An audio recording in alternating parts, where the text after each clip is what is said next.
سڵاو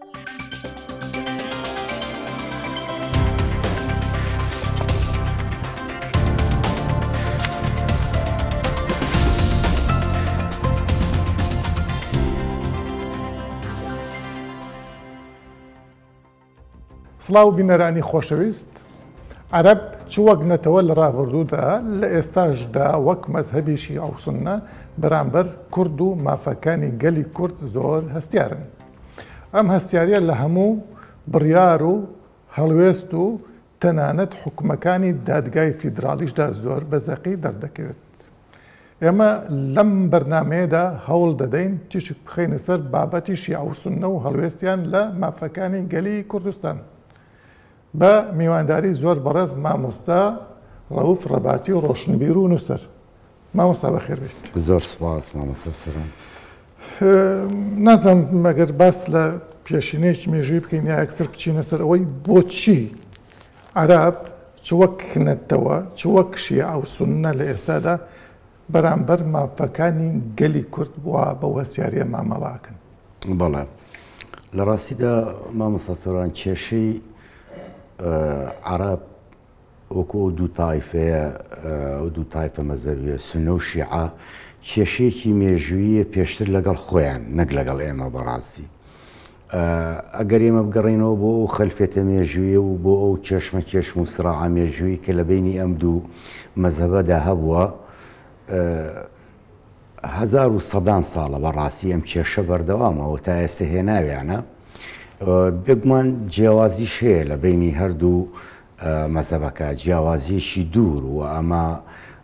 ڕوادی هەردوو مەزهەبەکە خۆیان نووسیویانە مؤەریخیان و ئاماژەیان پێیاوە. ئەمە هینە با بڵین ململانەیەکی مەدەدیە بەڕاستی بەردەوامە و تاریخیەوە دوور و درێژە.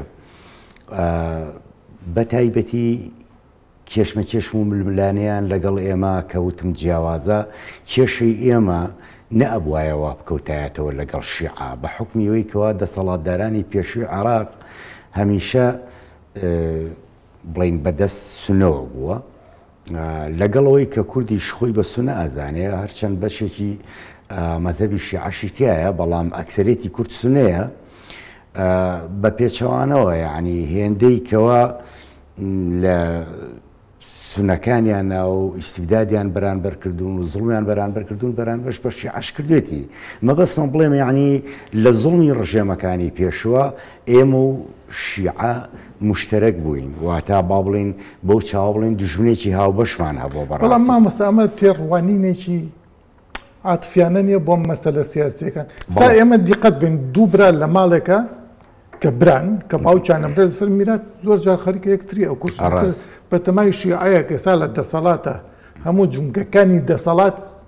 قۆرخ بووە بەدەستی خۆیەوە لەگەڵ کووردا وەک سەردەمی چەوسانەوە مامەڵە بکە. من قەناعەتم وایە ئەو تێڕوانینەی جەنابتە ئێمە گەر بێتە سەر مەسەلەی ئەوەی کەوا وەکو عەرەب قسە بکەین ئێمە ژەبێ وەکو کورد قسە بکەین بەڕاستی. پاشان ئێمە حەقیقەتێکەیە کاک سۆران بەڕاستی مەسەلەی ئێمە لە چاوی هەردوو مەزهەبەکەوە لە چاوی شیعە و سونەشەوە ئێمە وەکو ملەتی سەردەستە یان وەکو با بڵێن ڕەقەم دوو سێرکراوین بەڕەقمی ئەوەی کەوا چەندین شۆڕش و ڕاپەڕین و ڕێکەوتن و نووسینەوەی دەستور و ئەوانە هەبوو بە دەستورەکانی پێشوشە دەستوری مۆقت و دەستوری هەمیشەیەوە بەڵام ئەمان پێشێلیان کردووە. من ئەمێ بڵێم کێشەی ئێمە ئەبوایەوە بووە هەر حەقیقەتە تاریخەکەشی وایە و جەوهەریەکەشی وایەکەوە کێشەی ئێمە لەگەڵ شیعە کێشەی دەسەڵاتە و کێشەی واریداتە و کێشەی مشارەکەی کووردە لە ناو موسسات و دام و دەستگای دەوڵەتیە بەڕاستی. ئێستا لە دوای مەبەستە چ کێشەی دەسەڵات ئەیانەیە کورد فیدراڵیەتی نەمێنێ بەڵێ بەڵێ بەتاکید وایە من قەناعەتم وایە ئەو پێشێرکردنی کەوا ئەبینرێ لە دەستوری عراقیە مەبەستم دەستوری نوێیە فعلەنەوە دژایەتێکی ڕاستە و خۆی دەسەڵاتی کووردە و دانەنانە بە فیدراڵێتە ئەوان ئێستش قەناعەتیان بە حکومەتێکی سێنتراڵ و مرکزی هەیە. مع العلم کورد قەناعەتی بەوە نییە کورد ڕێز لەو دەستورەگرێ کە سەرونەوەتی عراقیەکان دەنگی پێەوە و کوردیش بەشێک بووەلەوە پاشان من ویستم ئاماژە بۆ بکەم ئێمە ئەگەر کێشەمان لەگەڵ سونا کێشەی خاک بێ کێشەی سنوور بێ ئەبوایە تا حدێکی زۆر کە ئێستا حکمی مەذهبی شیعەیە لە عێراقا ئەبوایە تەفاهومێکی زیاتر بوایە بە وەکوتم بە حکمی ئەو غوبنە تاریخیش کە مشترک بووین تێدایە بەڵام وانە ئێمە ئەبێ خوێنەوەمان چی بێ بۆ ئەمە لە ڕاستیدا هەر بۆ خۆی شیعە لەناو خۆیە کۆمەڵێ ئاراستە و کۆمەڵێک چین و توێژ و فەرقەی جیاجیان بەڕاستی ئەمانە ئەگەر بگەڕیتەوە بۆ حقیقەتی مەذهبیەکەیان با بڵێن ئەمانە ڕافیزیان هەیە ئەمانە مەجموعەیەک فەرقێکی تریان هەیە ئەهلی بەیتە فەرقەیەکی کەیان هەیە نەسیرین ئەمانە بەڕاستی لەگەڵ ئەهلی سونا بەمێژوو هێناویانە و قەناعەتیان بەوەیە کە ئەمانە با بڵین ئەهلی سنە و ئەهلی جەماعە و ئەهلی سەحابە و هاوڵانی پێغەمبەر زۆر جار تەکفیرەکرێن لای ئەمانەوە ئەمە جزوری تاریخی خۆیە ئەمە لەگەڵ ئەوانە بەڵام وەکوتم لەبەر ئەوەی ئەکسەرێتی کوردیش سونەیە هەمان ئەفکاری خۆیان تەرجماکەنەوە لەگەڵ ئێماوە ئێمە زۆر جۆمانە ئەگەر شیعەش بووینە هەروە بوون ینی کوردە و من قەناعەتم وایە شیعە تەعەسسوبێکی زۆر مەذهبی هەیە تەشەیوع ئینتیما بۆ تەشەیوع لای سونە عەفو لای شیعە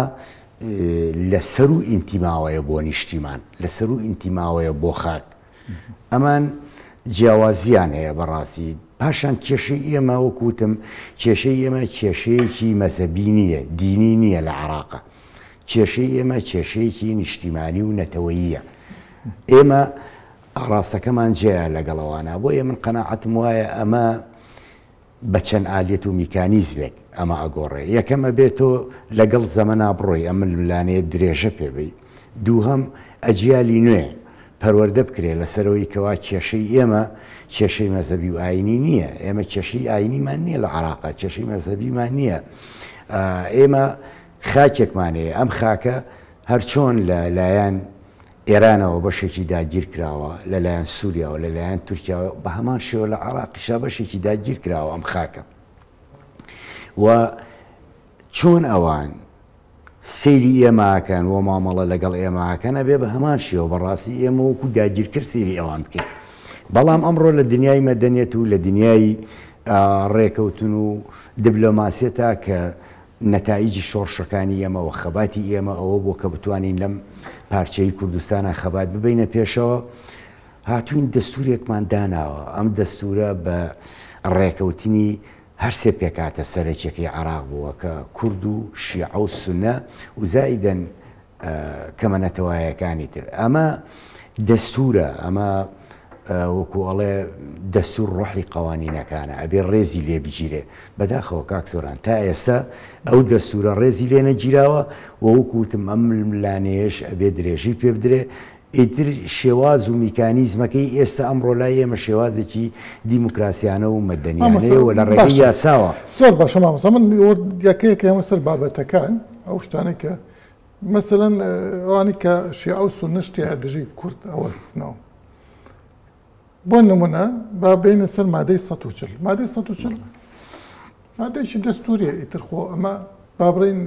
جیمولامی تیانێ دەستورە و نووسراوە کەچی سیرەکەین بۆ نمونە حەنان فەتلاوی فەخر بەوەکە کە ئەو بۆ نەیهێشتووە نووری مالکی مادەی 140 جێبەجێ بکەن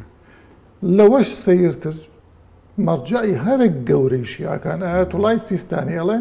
کەرکووک جامانە مێزەرەکەی منە ینی ئەخر مێزەری سیستانی زۆر پیرۆزە یانی ئیتر بەلای ئەوانەوە ئەگەر کەرکووک بکەوێ یعنی مێزەرەکەی من کەوتوتە خواری یعنی شیعە کەوتووە یعنی ئیتر چۆن باس لە دەستور بکەین ئێمە ئەنجا مامۆستا سۆران ئەمە ئەو حەقیقەتەیە کە ئێمە هەمیشە وەکو ئەفکاری جیاوەکو ئایدۆلۆژی جیاوەکو لایەنە سیاسیەکان وەکو نوخبەی کوردی کە قسە لەسەر ئەم مەسەلەیە ئەەکەین ئەڵین عەقڵێتێکەیە عەقڵەتێکی سێنترال مەزەبی تایفی لە عێراقا حکوم ئەکات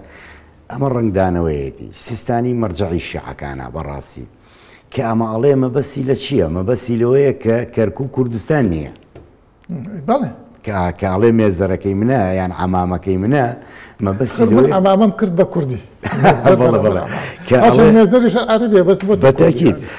ئەم مەبەستی لە چییە؟ مەبەستی لەوەیە کەرکووک کوردستانی نییە. باشە ئێمەش ئەم حەقیقەتە زۆر تاڵاکە گوێمان لێیە بێت چکومە زانین کەرکووک بەشێکە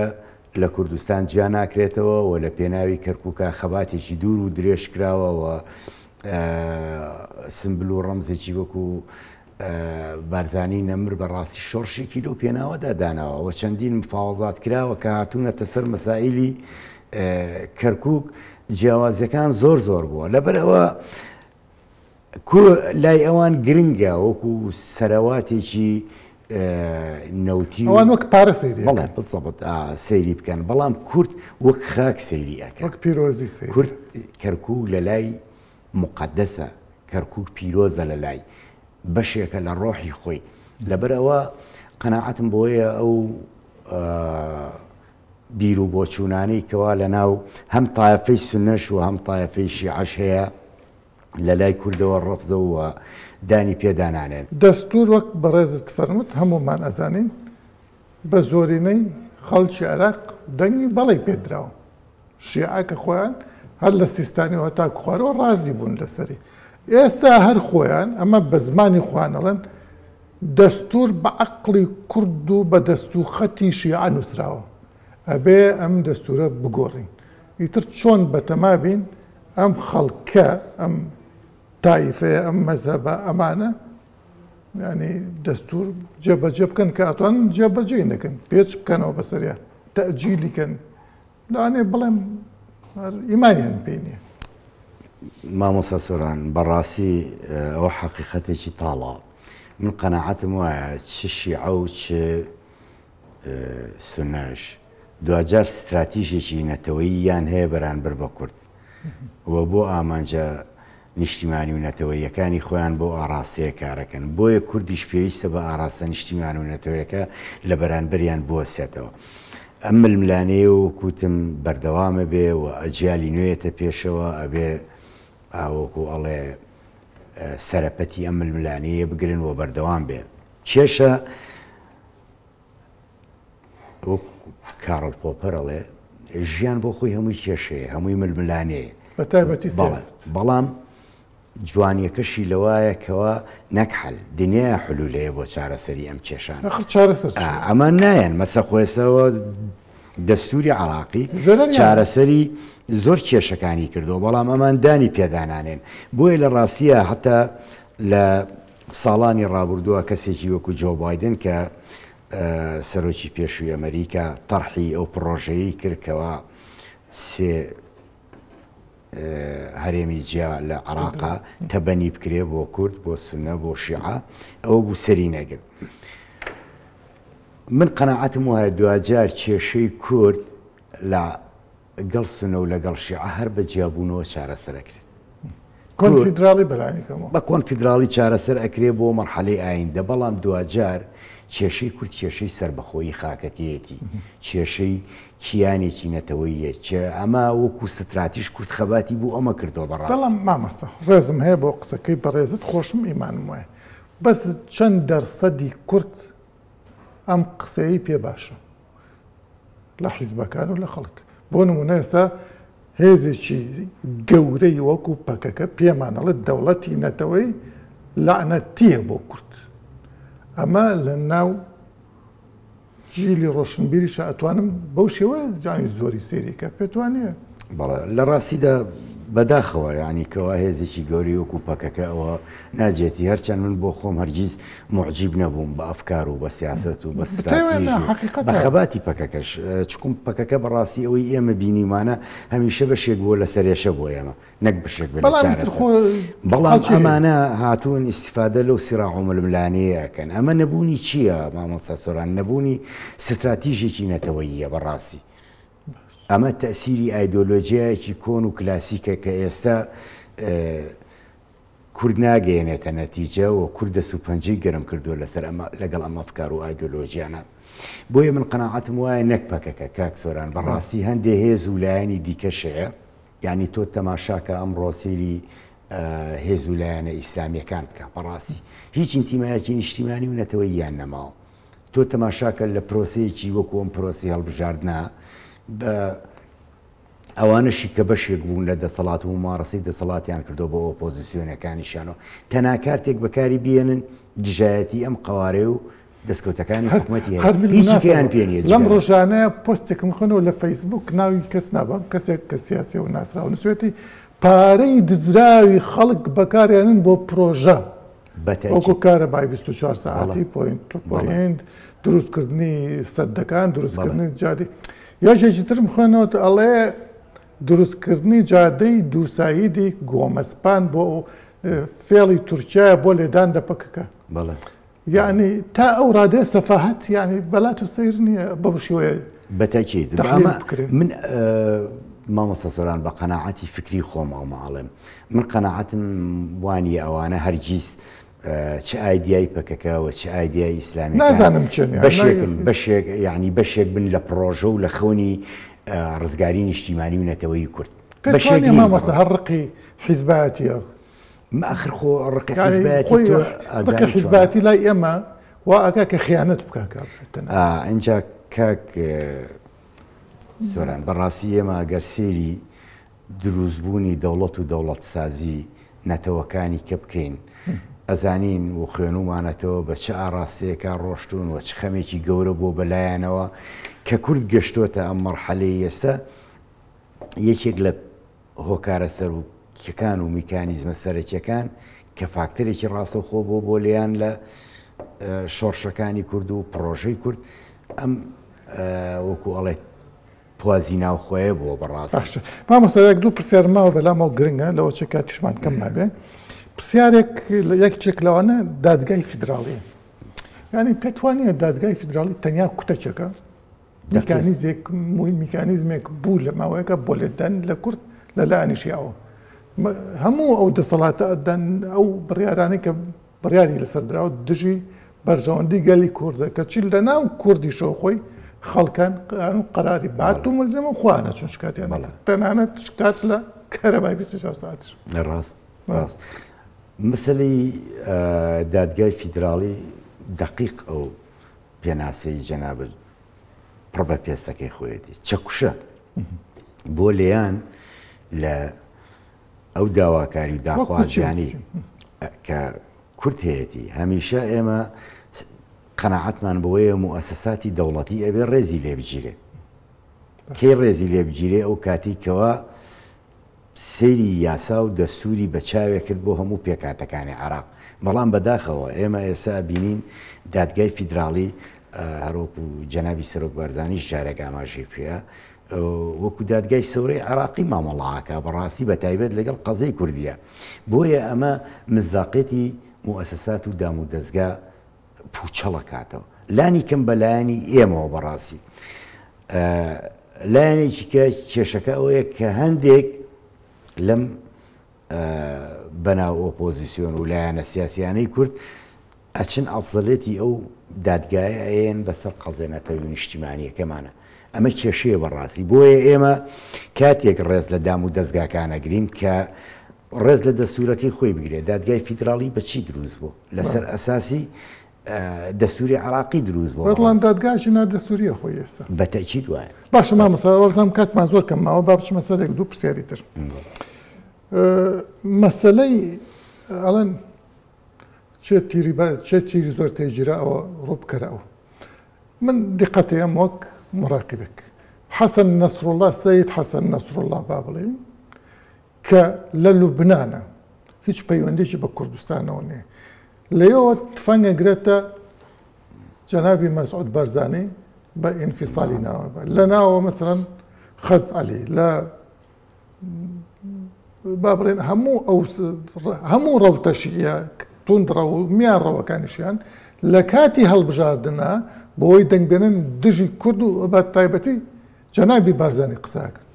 هۆی ئەمە چی ینی کارەکە ئەوەیە بەڕاستی ینی ئەوە ئەزمموی خۆمە لە ناو عەرەبیش ئەوەی کە زۆر ڕاشکاوانە زۆر ڕازگۆیانە مامەڵەی لەگەڵ قەزی کووردا کردووە ئەو خۆی بە خاوەنی قەزەکە ئەزانێت جەنابی سەرۆک بارزانانی وە بەرانبەریان بە ڕاشکاوی لە کاتی نووسینی دەستورۆ تا ئێستا ئەم حەقیقەتە دراوە بەگوێی هەموو عەرەبە و بەگوێی هەموو داگیرکەرانی کوردستانە و تەنانەت نەکرد لەسەر مەسەلەی خاک لەسەر مەسەلەی ئاڵا لەسەر پرسی پێشمەرگە یعنی تەنانەت لەگەڵ ڕفراندۆم ئاڵای ئەوە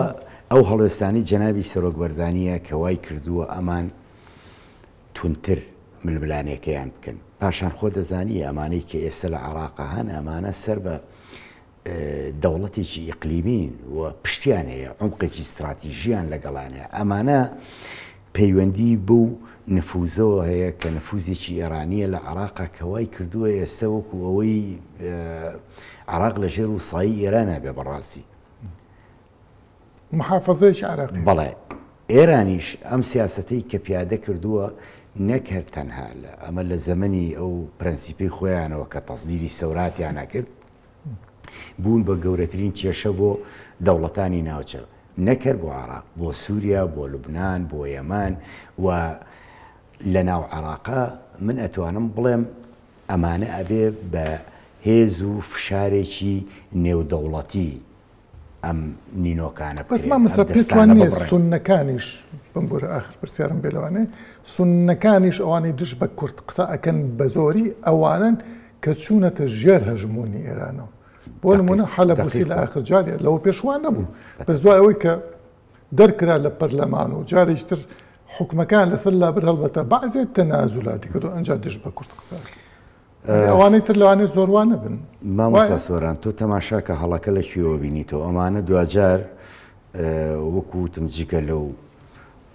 سراع مێژووی کە ئێمە هەمانە لەگەڵیانە یعنی سونەش و شیعەش قەناعەتە دەبێ هەمان هەڵەی حەماس لە فەڵەستین دووبارە ئەکەنەوە تۆ تەماشاکە حەماس حرەکەیەکی سونی ئیخوانی سەر بە مەدرسەی ئیخوان دەوڵەتی ئێران دەوڵەتێکی شیعە مەزهەب لە ڕووی مەزهەبیشەوە جیاوازن بەڕاستی بەڵام چونکم خۆیان تەسلیمی ئەم دەوڵەتە کرد هەم میلەتەکە و هەم خاکەکە و هەم خۆشیان بە گورگان خواردە ڕۆژێک لە ڕۆژان ئەم ململانەیە بەم شێوەیە سەری خۆیان ئەخوات مەرج نییە ئەم ساڵ بێ ساڵێکی کە بێ دو ساڵێکی بەڵام گرنگ حەقیقەتەکەی ئێمە زانین ڕۆژهەڵاتی ناوەڕاست مەحکومە بە گۆڕانکاریەکی زۆر